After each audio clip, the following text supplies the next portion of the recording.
Thanks for joining us today. This is the 5th annual field report. Liz is monitoring it on her phone, so she should be able to tell me if everything's working okay. So I'm going to make a start. There's probably not too many people here right now, but like I say, the first few slides are sort of introducing the museum. Okay, we'll make a start then. Okay, so before I start, if you please consider donating at dickinsonmuseumcentre.com. This is obviously we have a lot of different programming that we spend a lot of money on running. Okay, so a little outline on the talk today. I start off with a little introduction, then we'll be talking about some of what's been going on in the museum in the last year, then talking about the fieldwork, and then around 6:45, or perhaps a little bit later than that, we'll be answering questions and showing some of the fossils live on camera. So I'm Dr. Denver Fowler. I'm the curator of Badlands Dinosaur Museum at Dickinson Museum Centre. I've been here since 2016. You'll also see Liz in a little bit in the live video section. She's my wife and also a professor at Dickinson State University and also another dinosaur paleontologist. And then Michael Ford was our summer intern this year, 2021. And then starting the beginning of next year, we have a specialist educator and collections manager and also a fossil preparator. So we have a couple of new staff beginning early next year, which will really increase the amount of output that we have at the museum. So what's been going on in Badlands Dinosaur Museum? Well, one thing I've been doing a lot of recently is 3D printing. We had a donation that paid for this 3D printer, and this has been really great for printing out a lot of models for education purposes and some exhibits. But we've also been doing some really big prints in multiple sections. So this is us restoring the frill of Count Tricula. This is a Triceratops frill we collected a few years ago. We just moved it into the exhibit to make space for something else I'll be talking about in the lab. But it's missing half of the frill, or about a third of the frill. So we've been printing that by creating a 3D model, then printing it and mirroring it and things. And it's working really well. We just got to paint that. So if you come in tomorrow or another day, you won't see those new bits yet, but it's on its way. We've also had, there's some cool research being done on one of our specimens on turtle ears. So this is a cool turtle skull that was found with the ear bones intact. So some researchers in Arizona are working on that. We've had some visits from other research groups looking at the collections. And we've got some new equipment in the lab as well. Just the other day, we had an air abrasive tool, which is a special fossil preparation tool loaned to us from North Dakota Geological Survey in Bismarck. So thanks very much for them, to them. So I have a little request actually before I start talking about the field work. This is Bill the Triceratops. It's been on display in our museum for a number of years. Since 1992, I think it was collected. And we've recently prepped, Rod Olson recently prepped these leg bones for us that were in a jacket. They're Triceratops leg bones. But they don't have any data with them, but they have the same preservation as this skull, Bill the Triceratops. So I know that some local people helped excavate this Triceratops, and if you were one of those people, do you know if there are any leg bones that were collected with it? Because if we can find out that these leg bones belong to Bill, we can actually cut them and look for growth lines in the leg bones and figure out how old Bill was when he died, which would actually be really good new research data.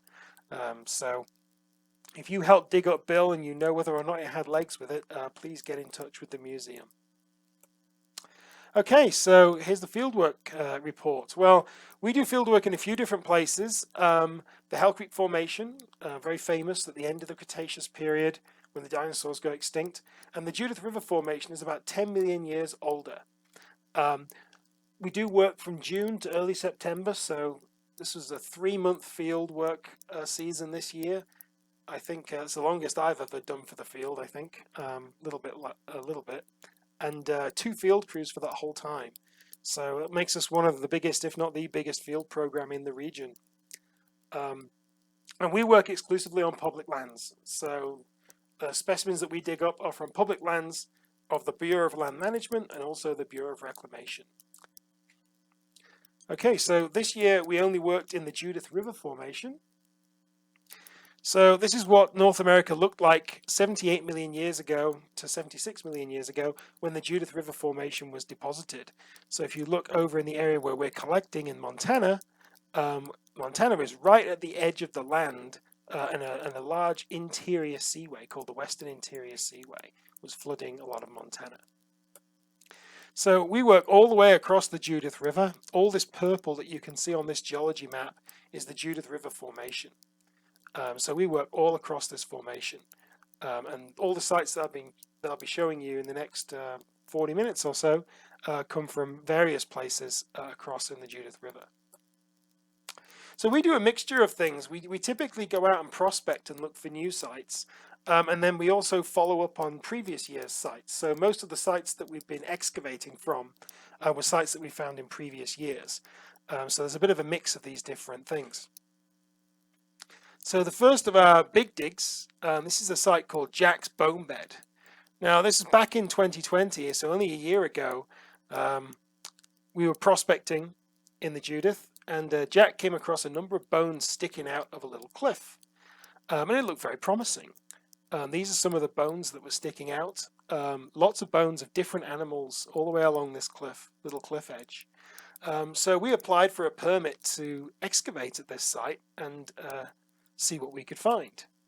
So we went back in 2021, and the first thing you do before you do any big excavation is clear the surface. So we went over the surfaces, making sure there weren't any little tiny microfossils or little teeth and stuff like that on the surface. And of course there were, that's why we were looking. There's all sorts of stuff coming out of this site. This is one of those microfossils that was found. This is a Tyrannosaur premaxillary tooth. There's Sean holding it up, was very proud of it. So this is a little Tyrannosaur tooth from the front of the mouth. It would have been from a quite decent sized Tyrannosaur, but because it's one of the ones at the very front, it's quite a small tooth. So once we cleared through those microverts, we dug into the bone layer and started following some of those bones in to see what we could find. Well, there were lots of bones in there. I can't show you them all because they're not all clean, but this is one of the ones that we got a nice picture of in the field. This is a big tibia, so this is a big shin bone from a duckbill dinosaur. We had a real mix of different animals at this site. There were duckbills, there were some tyrannosaur bones, and some other things that I'm going to show you in a minute. But yeah, this is a tibia, and this is really cool because, like I said for the Triceratops before, the tibia is the best bone that you can get if you want to look at the growth of dinosaurs. You cut straight through the middle, and you can count growth rings. So this is a really good find for this site. There were lots and lots of leaves. We collected lots of leaves when we were cutting through the sandstone around the bones. So there's lots of different kinds of leaves. So here's a long, narrow leaf. And here's a couple of other different species. We have a lot of things like poplars and figs and things at this site. So all of this adds to the information that we've collected, that we collect from this site to tell us about the depositional environment and the local environment. So this is one of our volunteers from this year, Curran, and he's made a really cool discovery at this site. We zoom in a little bit. This is a shoulder blade, but a shoulder blade of what? It's obviously something not very big. It's a little raptor. Not actually all that small of a raptor, but this is a little shoulder blade from a raptor, and nearby we found a radius. So it's one of the forearm bones, about the right size to belong to the same skeleton. And we also got, I think, part of a hand bone and possibly a neck vertebra as well from this specimen. So it's possible that mixed in with all these duckbill bones is a small disarticulated raptor skeleton. So this is something pretty cool that as we go through our jackets, we'll hopefully come across some more material from this specimen. Obviously pretty exciting. We also found things that weren't bones. So here's some mystery lumps. I found this, I think. Pretty weird looking. They're kind of blobs on the surface. If I draw a little line around them, you can sort of see, you're looking at it upside down because it split the rock, the way it split the rock, this is upside down. But hopefully you can see my mouse pointer, and it looks like it's a bunch of chambers that have been filled in. So this is like a weird little burrow that's been filled in. It's not very big. And we actually think it's probably a brood chamber from a burrowing wasp. So This is the entrance up here. I say it's upside down, but you're kind of looking at it the right way up in the photograph. And these circular sort of blobs are actually where they've been filled in with sediment, and they would have had like a grub inside of them, and maybe it was one of these wasps that captured another insect and laid its eggs on them. I don't know. So some kind of burrowing insect brood chamber. So we got those in the surface of the deposit. Overall, from this site this year, we collected 119 bones, so quite a lot of different bones. And this is what we'd actually found in 2020 that made us go back to that site. So this is what you can see in this picture. If I bring my mouse up, you can see a few little teeth here at the top. This is the lower jaw of a duckbill, and it's going towards the beak about here. Now, Jack found this. This white section here is what was sticking out of the cliff when we found it. And this is how it looked when it was cleaned up back in the lab. And I was very excited when this got cleaned up because the amount that the jaw drops down at the front and the shape of the teeth shows that this is a Lambiosaurine. So this is one of these big crested duckbill dinosaurs. So we were pretty excited about this because behind this lower jaw was another piece of bone, which was actually the other lower jaw. And attached to that was the beak at the tip. At that point, we had to stop digging because the hole would have been too big. We needed to get a permit, and we also didn't have time to do a big excavation that year. So we covered it up and hoped that there'd be more of this thing behind this jaw. So we went back this year, and we dug in behind that jaw, and we found this. I know that these pictures always look like brown on brown, so you can't quite tell what you're looking at. So this is what you're looking at. This is the upper part of the skull, called the cranium, of a dinosaur called Lambiosaurus lambii. So it's a slightly different one from the photograph I showed before. This is a Lambiosaurine with this great big trumpet-shaped crest on the top of its head, and this weird little spiky bit of the crest that sticks out the back. And then behind this, and all around it in fact, were parts of the rest of the skeleton. So just up here in the top right corner you can see one of the vertebrae from the middle of the back. And in fact, jammed underneath the skull was one of the hip bones. So this dinosaur has fallen apart a little bit before it was buried, but we've got a really good skull. And this is currently waiting to be cleaned up in our lab. So we're super excited about this. But why? So why is this interesting? Well, this is a diagram of the time distribution of these different Lambiosaur species in Canada. So where we are is called the Judith River Formation, but if you're in Canada, it would be called the Old Man and Dinosaur Park Formations. That's the rock formations. So here's Lambiosaurus. Lambiosaurus is known from fairly high up, if you like, in what's called the Dinosaur Park Formation. Now, what's interesting is where we are is probably a little bit lower than this. Quite close to where we got this Lambiosaur, we dug up a different dinosaur last year. And this is a dinosaur called Centrosaurus Appertus. This is one of these horned dinosaurs. So we got the nose horn, we got a corner of the frill, but the really important part is we got the middle of the frill, because that's got the arrangement of the spikes on that middle part of the frill is unique for every species. And so we could tell that we had Centrosaurus Appertus. And what's important about that is that Centrosaurus Appertus is only known from the lower 30 meters of the Dinosaur Park Formation in Canada. There's some slight differences depending on whereabouts you are in Alberta, Canada. But basically it's known from the lowermost part of that formation. So this specimen that we found allows us to correlate with those parts of Canada. And what's cool about that is, based on the local geology, our skull of Lambiosaurus comes from very, very low in section, in the geological section, suggesting that it's actually probably the oldest known Lambiosaurus skull. So that's pretty cool. What's that going to tell us? Well, it might be slightly different from one of the ones higher up. It might allow us to test some hypotheses about how Lambiosaurus evolves through time. We'll find out when it's clean. But either way, if you're going to find a new skull, like, it's pretty cool to find one that's ever so slightly different in some way. In this case, it's slightly different in the case of its stratigraphy, its position in time. So Jack's Bone Bed is a super site. This is a little picture you can buy as a sticker from 252mya.com. But it's quite cool because there's a little Lambiosaurus that shows its sort of really weird shaped crest. But that's not all. We have baby dinosaurs at this site. So this is the lower jaw of a little Lambiosaurine, we think, just like that Lambiosaurus. We have a couple of these lower jaws and a few limb bones too. So there's some really great potential to come from this site. I'm sure we'll be digging there for a few years, finding these baby bones, and we're certainly going to go and dig up the rest of that Lambiosaurus skeleton that was stuck in behind that skull. So some really cool stuff, and who knows, there's many more bones that we haven't cleaned up yet from this site, so there's probably all sorts of fabulous new things to be found.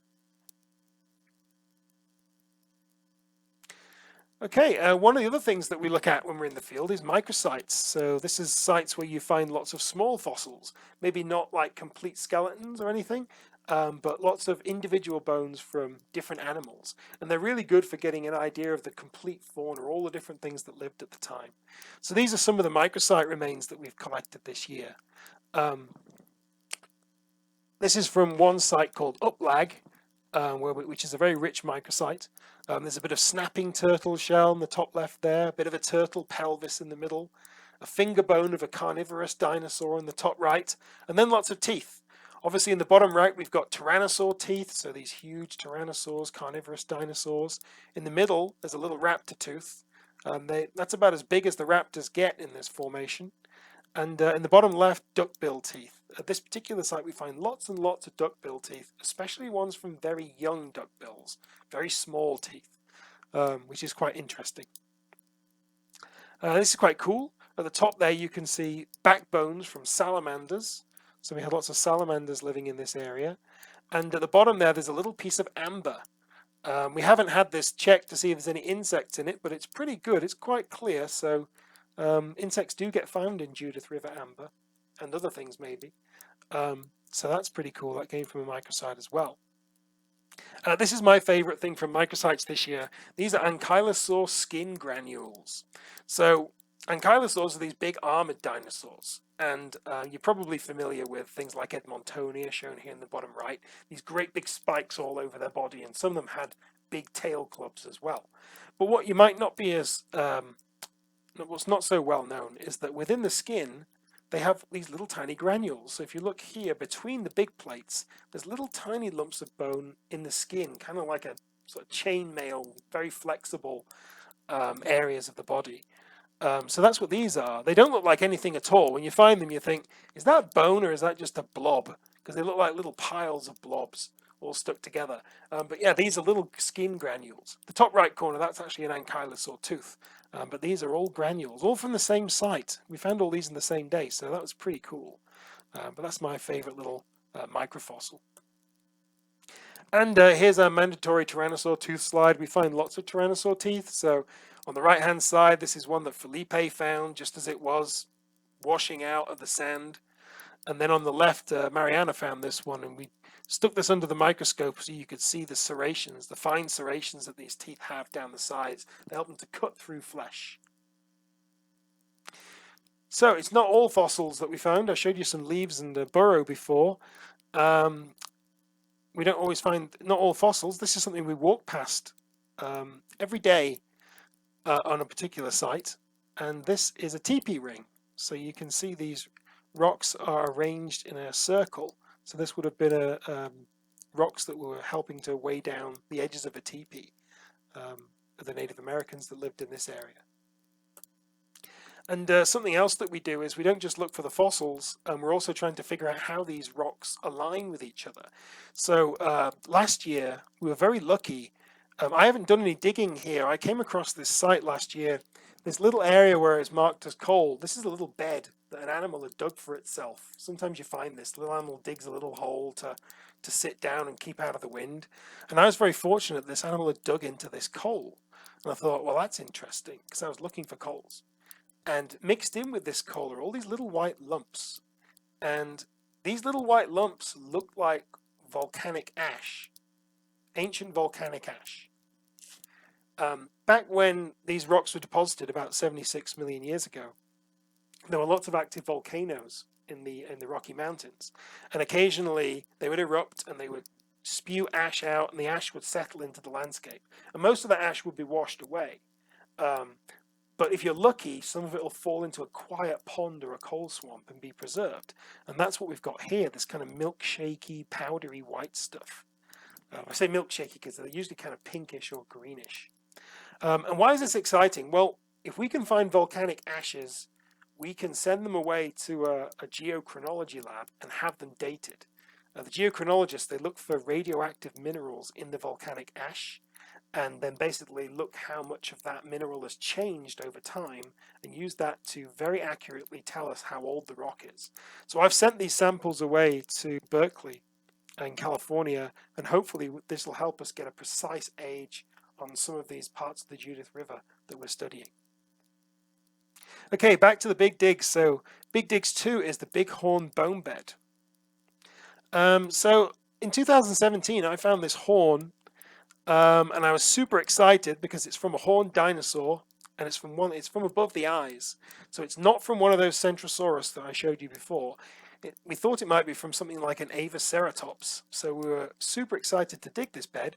But then when we dug in 2019 and 2018 as well, we found that all the bones were from duckbills.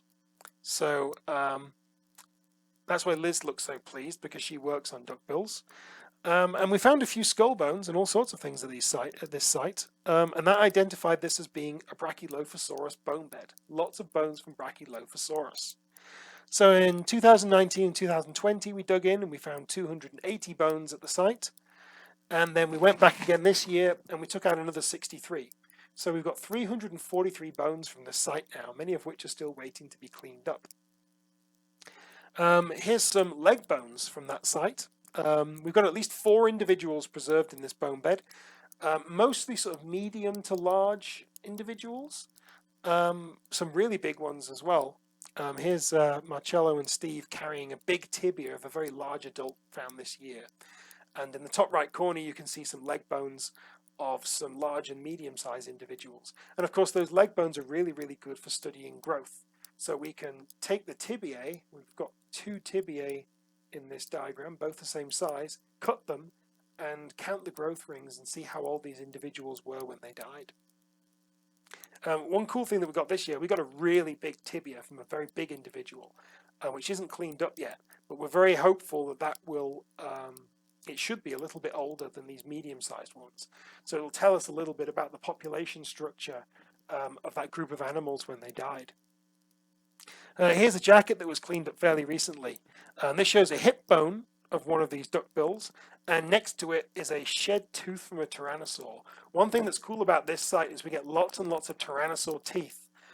So presumably there were, like, who knows, 4 to 10 dead duckbills. They died somehow in this one spot, and basically these carcasses were lying there, and then they were fed upon by Tyrannosaurs. I think we've collected about 40 Tyrannosaur teeth from this site now, something like that. So lots and lots of Tyrannosaurs were eating these carcasses, and then every now and then they'd lose a tooth as they were eating. The teeth grow back. They're just like shark teeth. They replace their teeth with their life. But this was quite a nice association in this jacket, so we'll have this one on display shortly. And like I said, we've got dozens of bones from this site left to clean. So if you want to come by our lab and help clean these up, please drop an email. I'll give you the information on that at the end of this talk. But yeah, we have, I don't know, probably 50 to 100 bones yet to clean from this site. So third site, Big Digs 3, Jack's B2.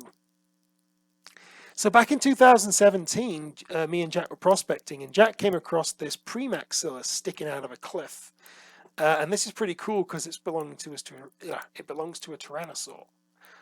So we went back there last year, and we found a little tooth sticking out just next to where we found that Premaxillary, the snout bone.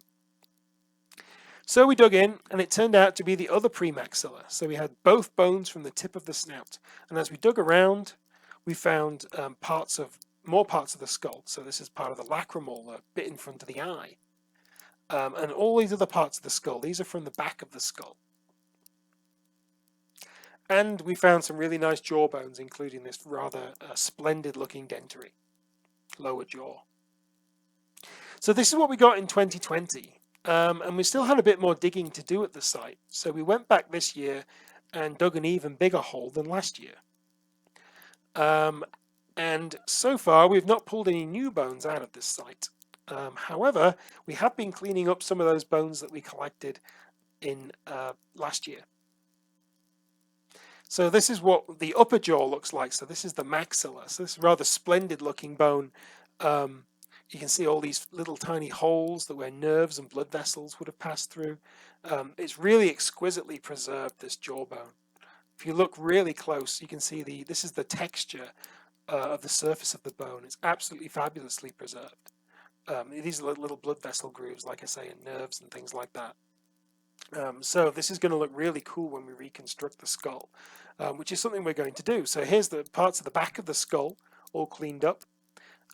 We're kind of fortunate in the sense that we haven't got left and right sides of most bones.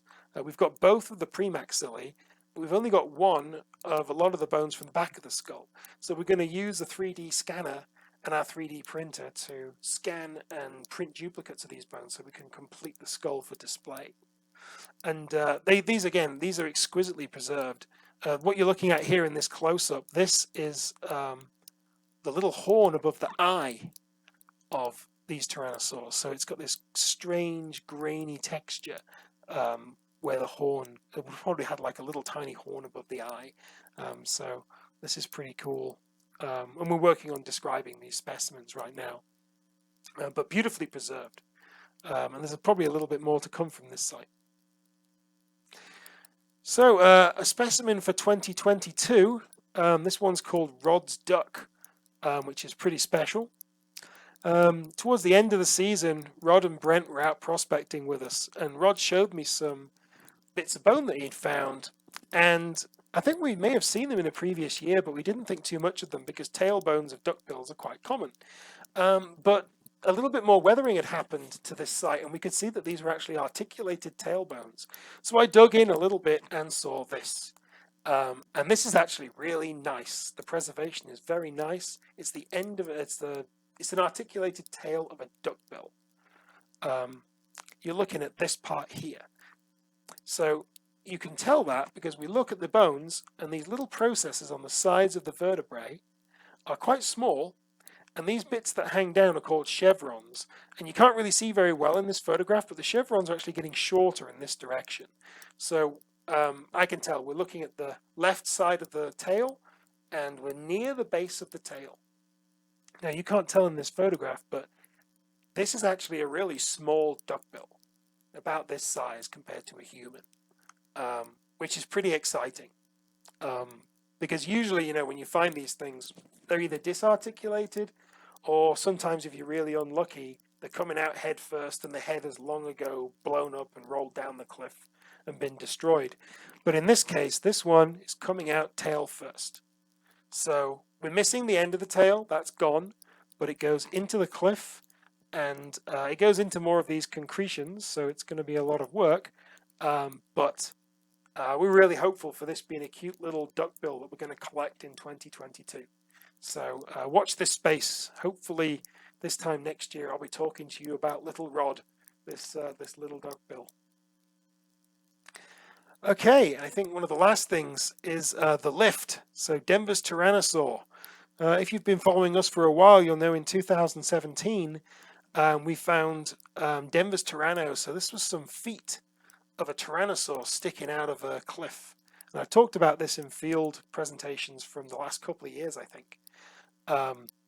So this is what you can see. There's a foot claw. There's some metatarsals sticking out. This is actually an ankle bone. So we went back in 2018 with an excavation permit, and we dug in behind those feet. So the front of this picture is where those feet were sticking out of the cliff, and then we excavated a huge hole behind and found quite a lot more bones. well, we found a lot more bones. Some bones had fallen apart, so here is a beautiful wishbone. That's the breastbone that you break when you're making a wish at Thanksgiving or Christmas. There's some foot bones. One of the feet had fallen apart. But towards the back of the site, we found a tail sticking out of a block. So this is kind of the site as viewed from above. And there's that tail sticking out of this central big concretion. There are lots of belly ribs in this right-hand area. There's a shoulder blade, and then here's the leg sticking out the bottom. This is what we think is going on in this block. We know that the base of the tail is there now, but the brown is only suggested bone. However, we think there's basically a whole skeleton here. This is called an epistotonic pose, and it's what happens to dinosaurs when they die and they get transported by a river. They fall in a river somehow, and they're dead, and the tail curls up over the head, and the head sort of pulls back. The neck pulls back with the head. So they end up this sort of weird curled up posture. We're pretty sure that there's going to be most of a skeleton in there. Like I say, we've removed a few more blocks, so we've removed the base of the tail, and we know that that's there.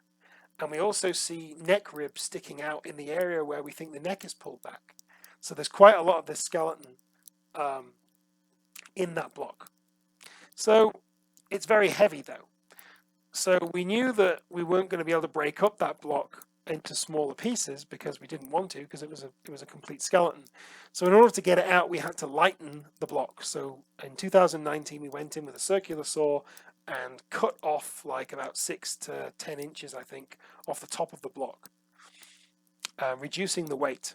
And then we undercut and basically put it all up on jacks and got it ready so it could be helicoptered.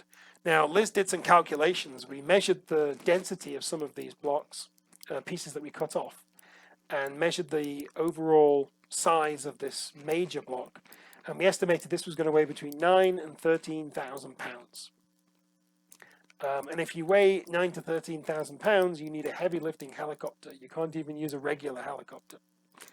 There was no way we could get a truck or a digger or anything to this site. It's a very, very difficult to access place, so only a heavy lifting helicopter would do.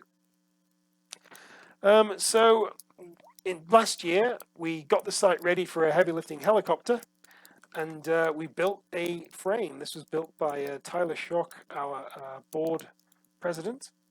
So a huge 1,000 pounds worth of steel welded metal frame to fit over the top of this thing. And then in 2021, just to the middle of this season, we went there and we fitted this frame on top of that giant concretion. We put a lot more straps and some big heavy lifting, heavy duty chains on that as well.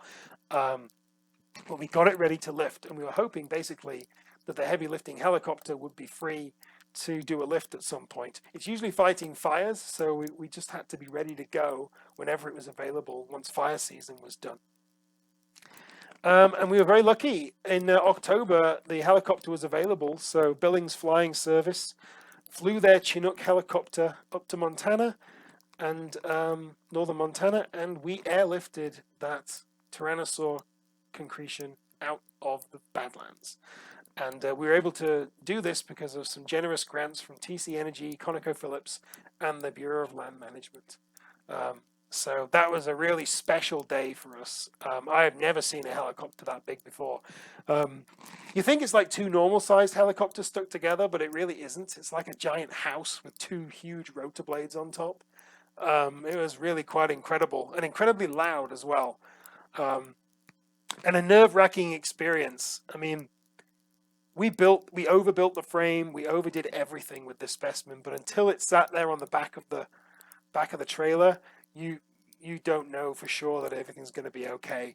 But once it was sat there, I was relieved. And then we brought it back to Dickinson. So we drove it back to Dickinson, and then we took it up to Two's Construction, and they helped us to flip this thing over using one of their cranes. The reason we want to flip it over is because we want to prepare it from the underside. And the reason why is that some of these concretions that we've seen in this local area have got dinosaur skin preserved.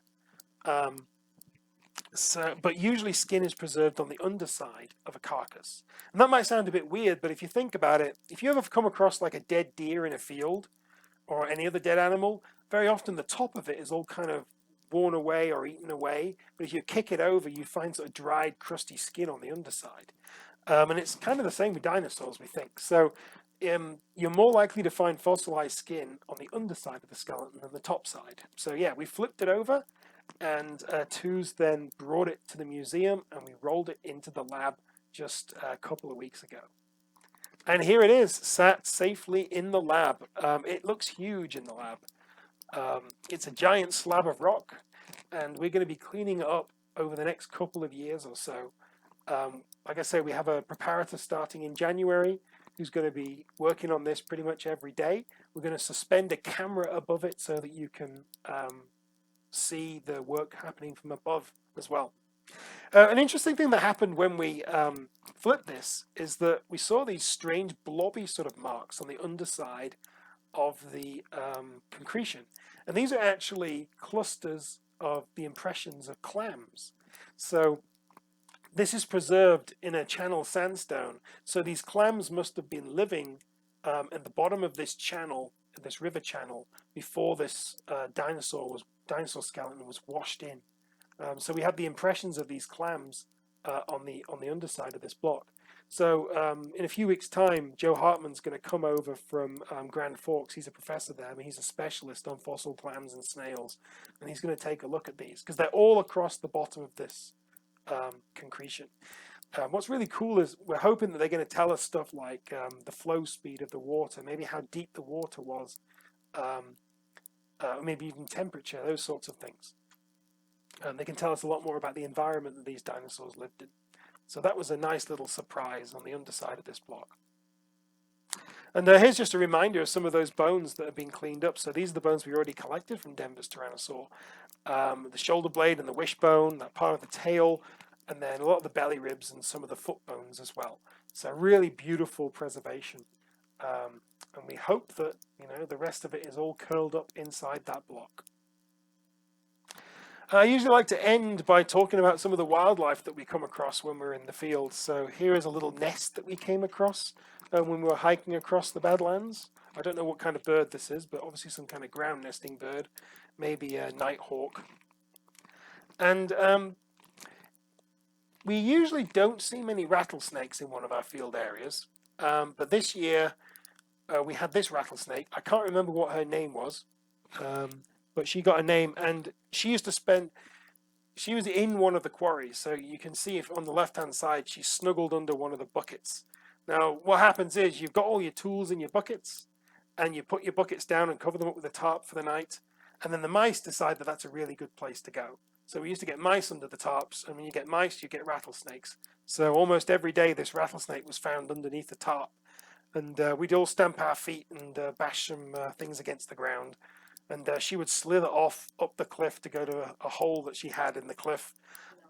Penelope, apparently that was the name of this snake. And we saw her many, many times. She's not very big. She's only a very young rattlesnake. But she was there every day pretty much. And then one of our other sites also had a rattlesnake too that we saw regularly. So despite having only seen 2 rattlesnakes in I think 4 years in this area, we had a rattlesnake almost every day this year.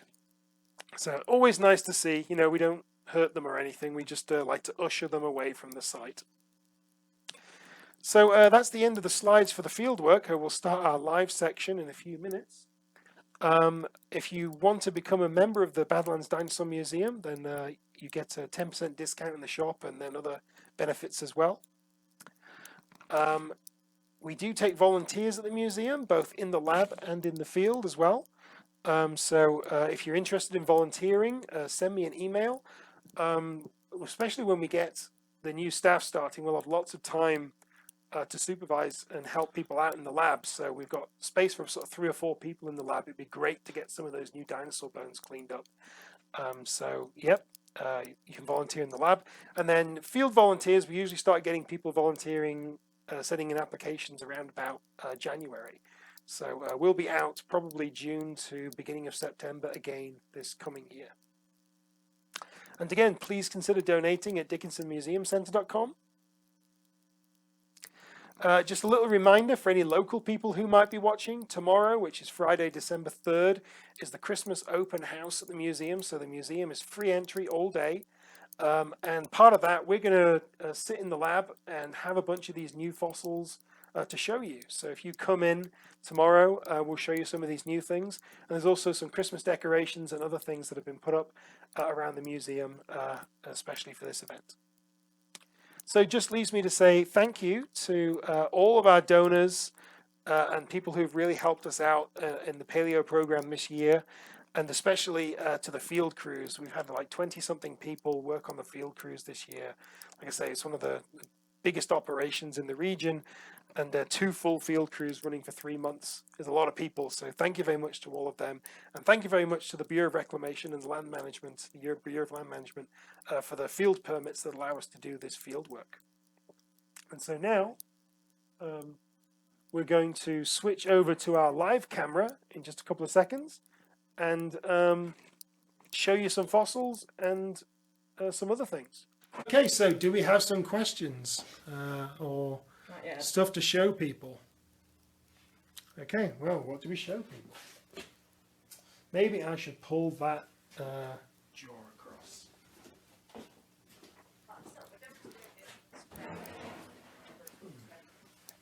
Oh, I see. I think that's old. Okay. So what Denver's doing is he's grabbing, or should I move the camera? So you... No, it's fine. Okay.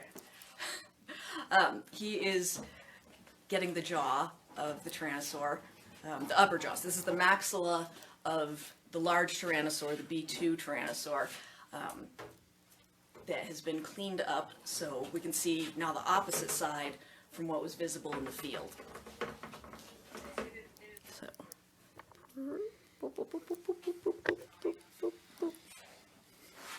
There you go. It is really gorgeous. If you were to see this in person, the shine on the enamel, and Denver showed close-ups of all the blood vessels in there. And I really love this tooth back in the back corner that's kind of coming out at an angle, so it's a little disarticulated there. What's really nice about this also is it has a tooth abscess. So in this tooth socket here, it's actually been filled in with bone. So maybe there is a tooth deep in there, I don't know. But something happened in this animal's life where it got an injury or something happened to its tooth, and basically that tooth socket is all kind of healed over with bone. So that's pretty cool. One interesting thing about these tyrannosaurs is you often get injuries. You get injuries where they've had bite marks and things like that. There's nothing particularly obvious on here. If I go get the premaxilla, we can see one of the injuries on this thing.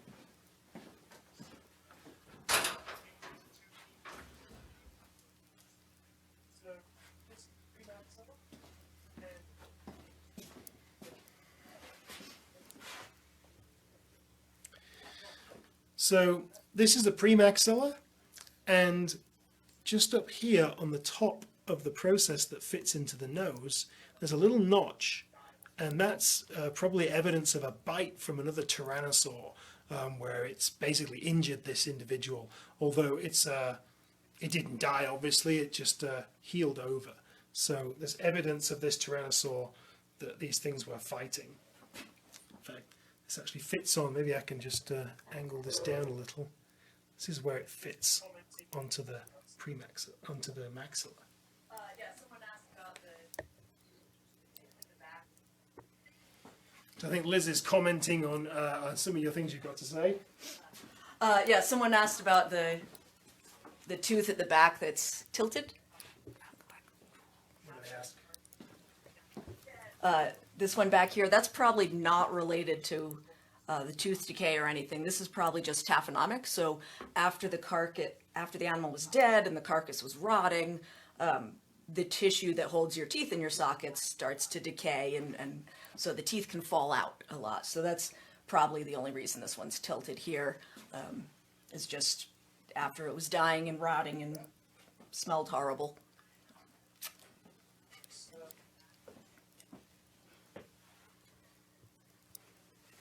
Okay, what else do we have?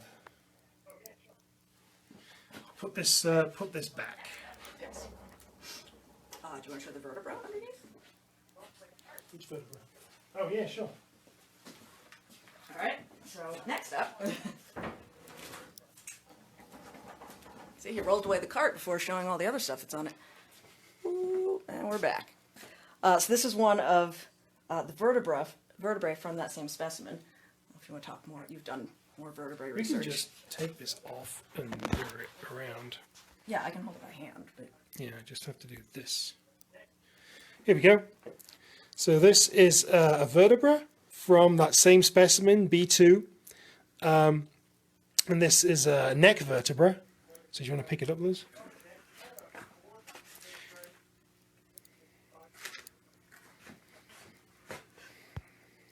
Yeah, so it's part of the neck. We had about 4 of these vertebrae, I think, or maybe 5 of these vertebrae coming with the B2 specimen. So this one's been cleaned up now. It's in really nice preservation. It's about the only one we've got fully clean so far, but it is pretty nice. Here we go. do you want to say anything about the ligament marks? Oh, why don't you tell us about ligament marks? Okay. This was part of your research. Some of this rough texture that you get in the middle of here is where there's basically an interspinous ligament that attaches to the next vertebra as well. So that's what that weird sort of rough texture is. What about this texture here? And then down here, the edge of the vertebra has been worn away, and you can see some of the air pockets inside of the vertebra.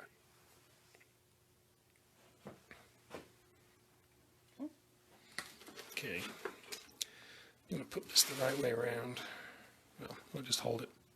Yeah, what else have we got? Okay, maybe I'll go in. Should we go into the lab and look at the concretion?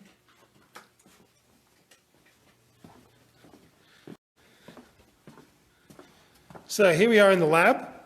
So this is the big concretion with the Tyrannosaur. And here's some of those, here are the clam shell marks, traces. Just kind of hoping there's a way I can get rid of all these comments on here because they're not very useful. Oh, the ones on your screen are old. Yeah, there's frozen ones on there. How do I get rid of them? Ah, there we go. Now I can actually see now. I can see what I'm filming. Yeah, so these are all those clam impressions in the Tyrannosaur. If Liz stands over there, you can sort of get an idea of the scale of this thing. It didn't look all that... It looks huge in person. It looks so much bigger in the lab than it did in the field. I mean, it looked a bit big in the field, but having it here with walls around us, and I swear it's grown bigger. It is massive. This is going to be a really big project. So yeah, it's upside down right now. This is the pedestal here. So when it was still right side up in the field, right before the helicopter lifted it off, that's all the rock that was supporting it underneath. So we had a whole lot of car jacks. So there were bottle jacks and scissor jacks and jack stands. So we had like 30,000 pounds of support to make sure it was safe. But that's all the rock that was left. Yeah. Oh, the bones? Yeah, sure. Oh, the bones that are in the... Oh, I see, yes. Yeah, so here we are at the edge of the concretion, and this is a cross-section of one of the bones that basically broke off. This is one of the fibulae. So this is a lower leg bone, and one end of it was sticking out into the soft rock, and then the rest of it was into this super hard rock. So that's a cross-section of one of the lower leg bones. Do you have Questions? Yeah, so what else do we have being prepped? So this over here, this is a fibula from, this one is from Bighorn bone bed. So yeah, this is a lower leg bone from the adult. So this is a really big fibula.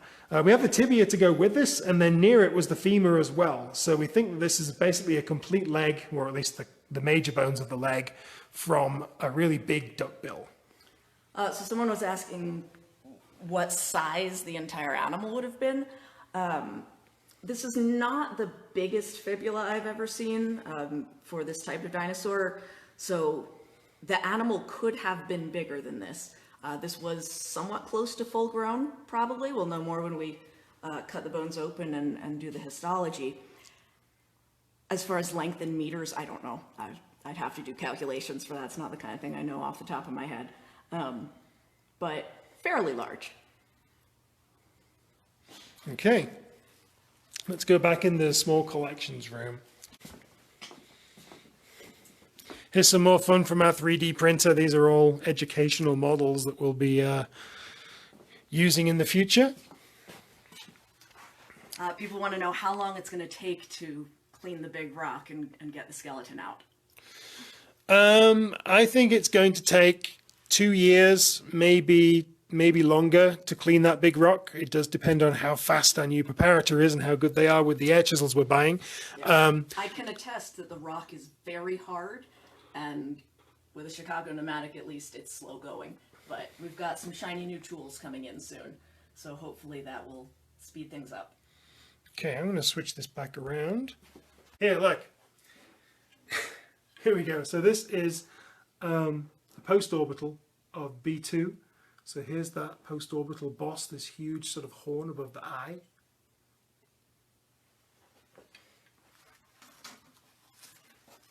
What else do we have? Some more of the B2 bones. Oh, people love those, yeah. Lacrimal's pretty cool.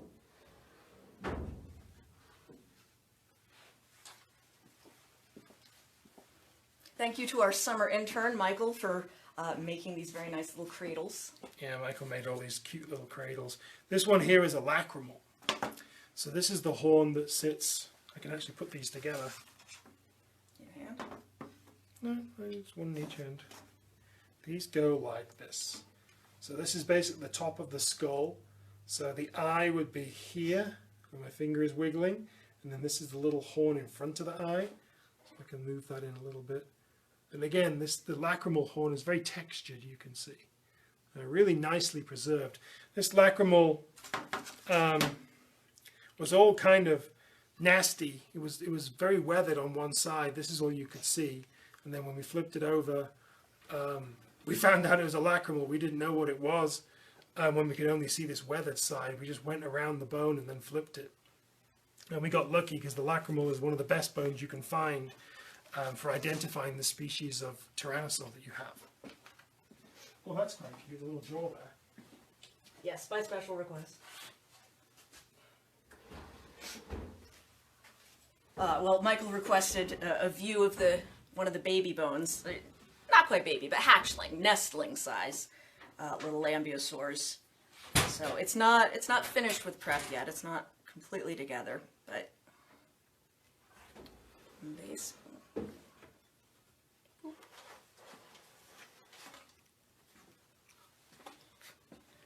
So you can actually see. Okay, so here's one of the little tiny jaw bones. So you can see all the little tooth rows in here. And as they grew larger, they added tooth rows as well as the individual teeth getting wider as well. So right now there's not very many rows for the teeth in there, but when they get full size, they'll have 40 different tooth rows in there. This is a very cute little guy, and based on specimens that we've seen at the Museum of the Rockies of the Maiasaura, little babies and nestlings that Jack Horner collected, this is probably about nestling size. So, very very cute little guy. Haven't found any eggshell there yet. Not at that side. No. We know it's in the area. We just haven't specifically found any yet. Yeah. I got out this wishbone because it was Thanksgiving recently, so here is the wishbone of Denver's Tyranno. It's about the right size for me, right? If we get creative, we might make chocolate versions of this for Thanksgiving. I don't know, but if we mold and cast it, but it's a really beautiful three-dimensionally preserved wishbone. For quite a while, people thought dinosaurs didn't have wishbones. It was one of the criticisms of the hypothesis that birds were actually descended from dinosaurs. But then it just turned out they'd been misidentified, and there are actually quite a few wishbones known for dinosaurs. But nevertheless, this is always a very special bone to find, especially when it's so beautifully preserved as this one is. Really perfectly symmetrical in 3D. And then this is one of the belly ribs, so a rib across the front. Denver's Tyranno, I know I'm showing you lots of bones from it, and you think, well, how can it be articulated if there's all these bones? The feet did fall apart a little bit. And after this thing died, its belly would have filled with gas as it rotted, and then it burst, we think.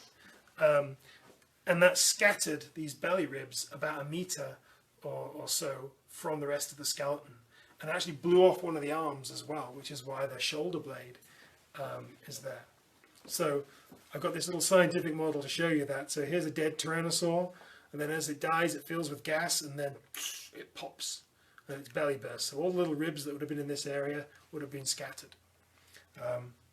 But they're beautifully preserved. We have, I think, 38 of them that we numbered in the field, which is basically the full set, and they're all intact. And some of them have little injuries on them. This one doesn't, but some of them have little breaks that have re-healed. So we know that Denver's Tyranno at some point in the past got a kick in the ribs, and its broken ribs healed.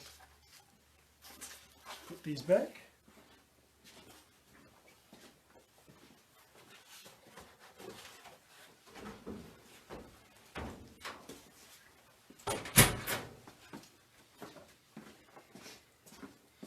What did they think the furcula was when it was misidentified?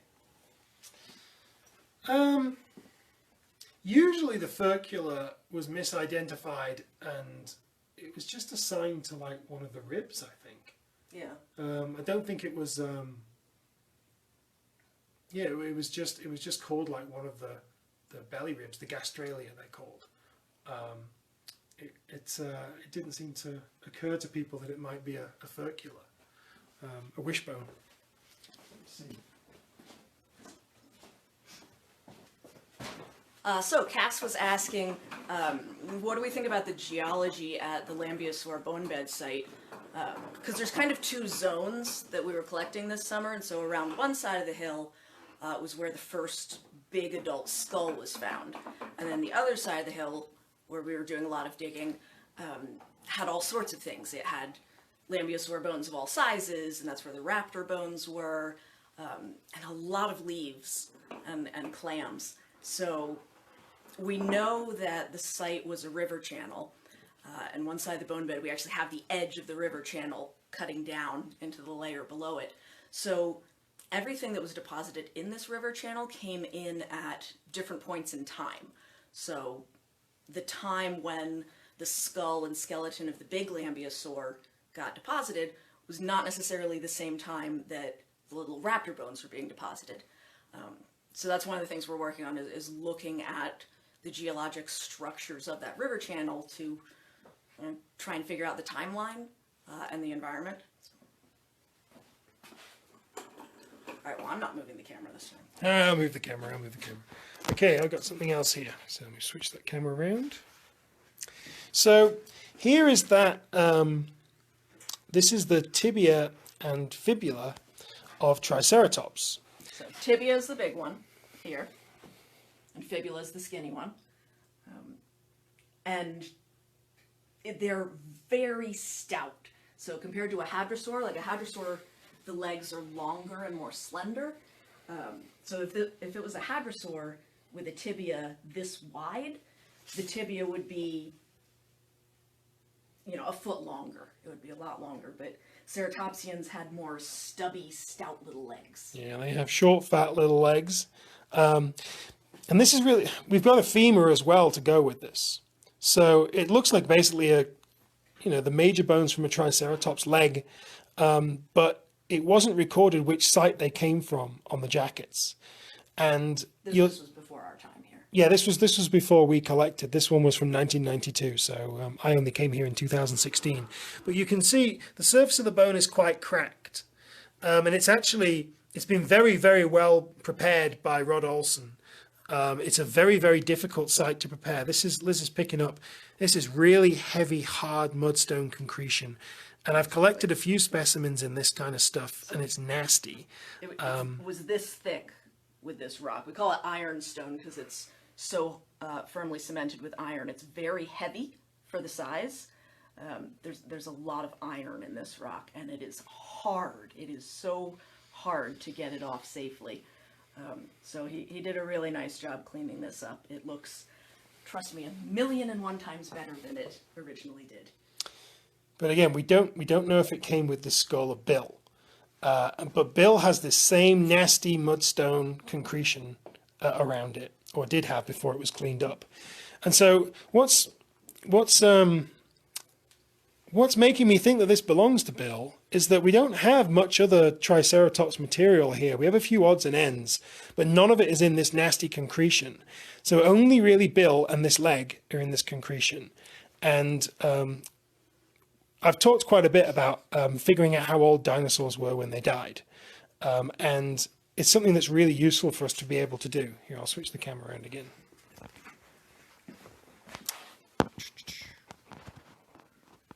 There we go. I think I always have my hand in front of the camera. I've got a board over here. Oh. Knew I'd find a use for this one day. So I made this board for Liz, I think. So it probably looks backwards because of the camera. But anyway, this is a big printout of a leg bone. So here's a cross section of the leg bone shown here. And what you can see is all these individual little bone cells within the bone. And these little lines that you can see, these are called lines of arrested growth. And the dinosaur lays down one of those every year. So if you slice the leg bone, you can count those lines and see how old the dinosaur was when it died.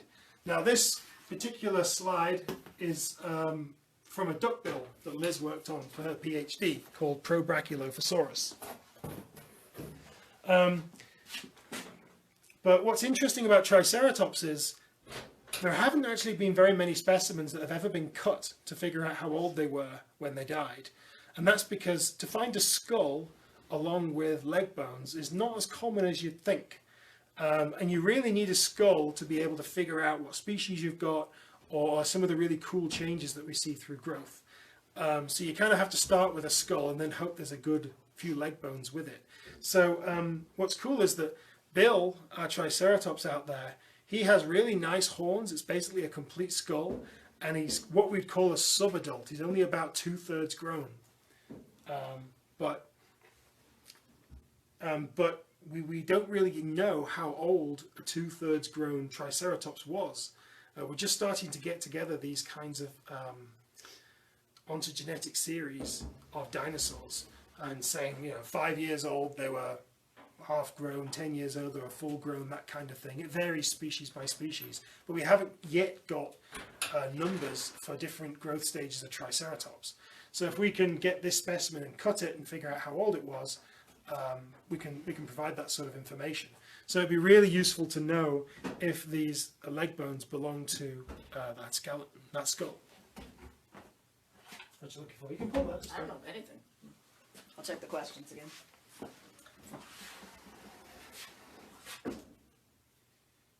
Got this cute little frontal. Haha. Oh, I've got a good question, but you can show the frontal first. Well, Liz has a good question, but we can show this little frontal first. This is a cute little Brachylophosaur frontal. So this is from a duckbill, and this is quite a young animal, so it hasn't formed a crest over this area. So this is on the brain, over the brain, so there's like the frontal lobes of the brain, if you like. The eye would have been here, and then the crest would usually form here. But this animal is so young, it hasn't got a crest yet. So that's pretty sweet. And we have quite a lot of these now. I think we've got like 6 frontals from these Brachylophosaurs, all of different sizes, showing how that attachment point for the crest grows as the animal grows. We haven't actually found a single crest yet, which is kind of annoying, since we've got 5 bits of brain case but no crests. But there you are. Do we have a question? I'm Googling. No, Liz is Googling. Okay. trying to get a good picture to illustrate the question. Okay, so here's some more little baby hadrosaur bones. Actually, this one's not a baby. It's quite small, though. So here's a little maxilla. This is an upper jaw. Those are little tooth sockets. This one is from our area that we work near Glasgow, where we get quite small duckbills as well. So we have other small bones. This is part of the cheekbone. Unfortunately, this one weathered out many years ago, so all there was were these pieces that we've got in this little tray.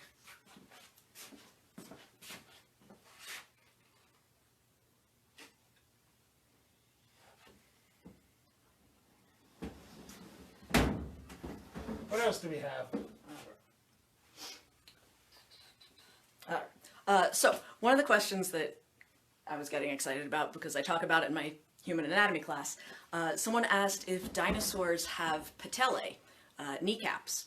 And generally that's a weirdly mammalian trait, that mammals have kneecap bones in between the femur and the tibia, and so that helps our kneecap be stabilized. And what's really weird about patellae is that they're not typical bones. That most of the bones in our skeleton are very straightforward bones, and they're connecting different parts, but the patella is what's called a sesamoid bone. It's floating within a tendon. So the patella develops entirely within a tendon or ligament that's connecting the femur and the tibia. And anatomically, this is really annoying because tendons connect muscle to bone, but ligaments connect bone to bone. So what you have are leg muscles connecting to the patella, so that's a tendon, and then the patella connects to the tibia, which is a ligament. So it's embedded within both, and it's very annoying. So this is a special bone that forms within your knee joint due to the stress of that tendon moving across the joint. And most other animals don't have this. There's some weird birds that do, but generally speaking, dinosaurs do not have patellae, and that's why I was Googling on my phone. And I know this is a little silly having a phone picture on a phone, but at Disney World in Orlando, there is a dinosaur-themed restaurant. It's like the Rainforest Cafe, but dinosaur-themed.